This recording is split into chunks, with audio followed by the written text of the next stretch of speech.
Erev Tov, everyone. Presidents Apoloig and Lavi, Minister Danny Hershkovitz, distinguished members of the dais, members of the Apoloig and Lavi families sitting here in the front row, and to the Technion family. As the mayor just said, this is an event of very mixed emotions, especially for me as the chairman of the board. We are all here to pay tribute to an outstanding outgoing president, and we are also here this evening to welcome his colleague, yet another outstanding individual, as Technion's incoming president. There's a famous Yiddish phrase. It's very short, but very telling. Schwer zu sein Yid. It's tough to be a Jew. Well, in the academic world, I have no doubt that it's even harder and tougher to be a university president. Indeed, the search committee that we conducted to recommend a candidate for the next president was very pleasantly surprised by both the number and the quality of remarkable individuals who were prepared to take on the very difficult and challenging tasks of being the president of this great institution. Just think of the number of constituencies that our president must answer to and satisfy.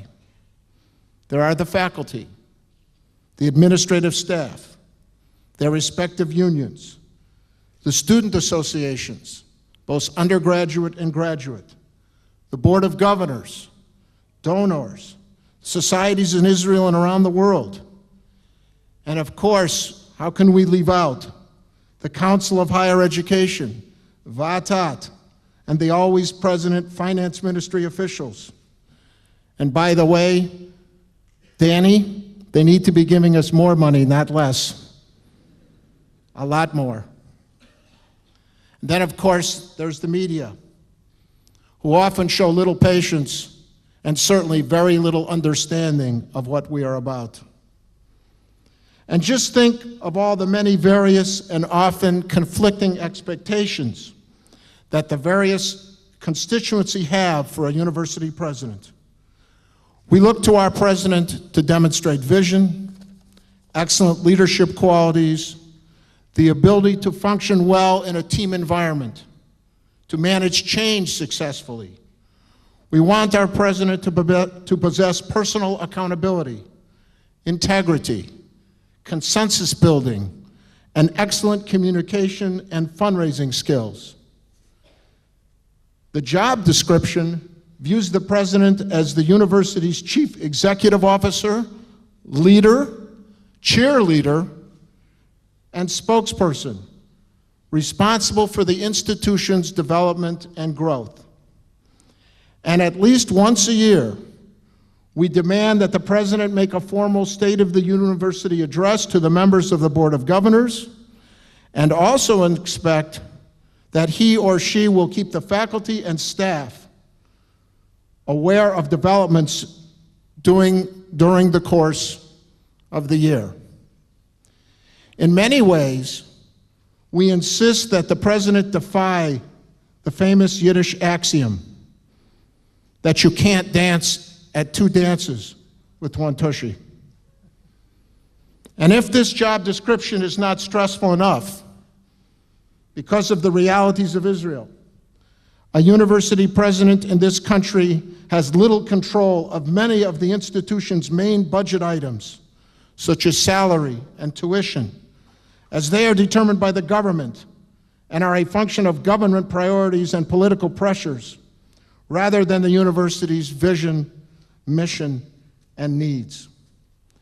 So it takes an exceptional and dedicated leader to assume the presidency of a university, especially in Israel, and especially in these very, very difficult and trying times.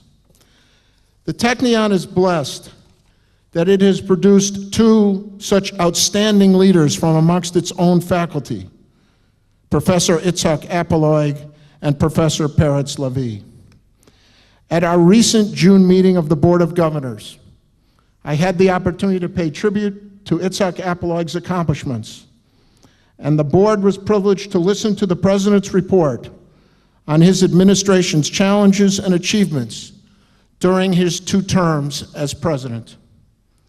Thanks to Itzhak's personal leadership and vision, the Technion has expanded into new areas of science and engineering, raised its international ranking to amongst the world's top institutions of science and technology, reached unprecedented heights in securing resources for research and development, engaged new, young, and immensely talented faculty, and ensured financial stability during turbulent times. Notwithstanding all the difficulties and struggles along the way, Itzhak tonight passes on a strong and confident Technion to his successor, and it is that leadership and ability which deserve our admiration and thanks today. And so, it is my great pleasure to announce that the American Technion Society, in conjunction with other societies around the world, will be creating an annual lectureship in Itzhak Apoloig's honor. Mazel tov.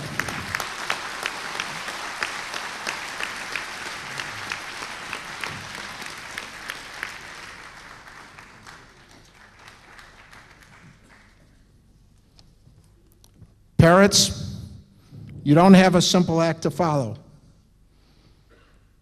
And from what I've observed, no one in Israel, and especially here at the Technion, will give you, like they say the President of the United States gets, 100 days of grace. You have to hit the ground running, and I know you are. You enter the position of the new president with the full support of our Board of Governors and our faculty, and the goodwill, I am sure, of everyone in this audience. You are a man of many accomplishments and abilities who has already contributed greatly to the advancement of the Technion. Indeed, I am confident that with the help and support of our extended Technion family, faculty, staff, Board of Governors, donors, and friends, we can ensure that the best days of the Technion are yet to come. And parents, even though we know that you are world-renowned in your field, we also know you're not going to put anyone to sleep. Now to these people sitting in the front row. I spoke to Tzipi a little bit in June, but I'm going to speak to all of you. Because while your respective husbands, fathers, are the ones who have the jobs, we know that without your love and support, your patience and your understanding, none of this could happen. Believe me, I understand that. You are the ones who are making the sacrifice. It is time taken away from you that is given to this university. And we thank you very much for all of that you give to both Peretz and Itzhak. Thank you very much indeed, all of you.